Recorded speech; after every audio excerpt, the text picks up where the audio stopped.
બિલકુલ જનક આપની પાસે આવીએ છીએ, પરંતુ આપ જુઓ જે પ્રકારના સમાચાર સામે આવી રહ્યા છે ડિવાઇન ફૂડ કંપનીમાં દિનેશ નામનો ગુંડો, આ જુઓ ડિવાઇન ફૂડ કંપની ગુંડાઓની ફેક્ટરી છે. ગુંડા દિનેશે મીડિયા સાથે ગુંડાગીરી કરી છે.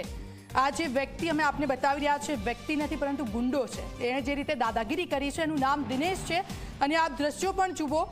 ગુંડા દિનેશે કહ્યું કે હું તો છૂટી જઈશ. કેટલું બિંદાસપણે તે કહી રહ્યો છે કે હું છૂટી જઈશ. આખરે દિનેશને કોણ સપોર્ટ કરી રહ્યું છે, કોના આશીર્વાદ છે આ દિનેશ પર? જેના પણ આશીર્વાદ હશે હવે એ પણ નહીં બચે, કારણ કે જે રીતે આ વ્યક્તિ આખી સિસ્ટમને ખિસ્સામાં લઈને ફરી રહ્યું હોય એ રીતે વર્તન કરી રહ્યું છે. આવું વર્તન કઈ રીતે કરી શકે કોઈ, જ્યારે કોઈના આશીર્વાદ હોય તેના પર, કોઈનો સપોર્ટ હોય.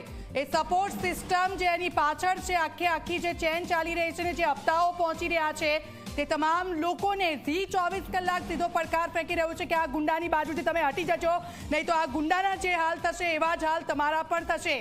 આ જે રીતે આ દિનેશ નામનો ગુંડો વર્તન કરી રહ્યો છે, મીડિયાને દબાવવાની કોશિશ કરી રહ્યો છે કે તમારાથી જે થાય એ કરી રહેજો, આવી તો અનેક રેડો માર ત્યાં પડશે પરંતુ હું સિસ્ટમને ખિસ્સામાં લઈને ફરી રહ્યો છું. તો આવા વ્યક્તિઓને મારી મુખ્યમંત્રીને સીધી અપીલ છે, સાહેબ અમે તમને હાથ જોડીને વિનંતી કરીએ છીએ કે આવા તત્વોને બેફામ બનતા અટકાવવા પડશે.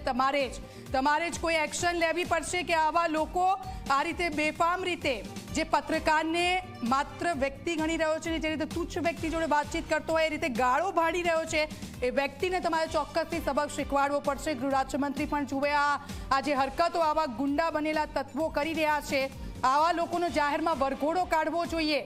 આવા લોકોને પ્રજાને સોંપી દેવામાં આવી દેવા જોઈએ, કારણ કે આ પ્રજાનો દુશ્મન છે.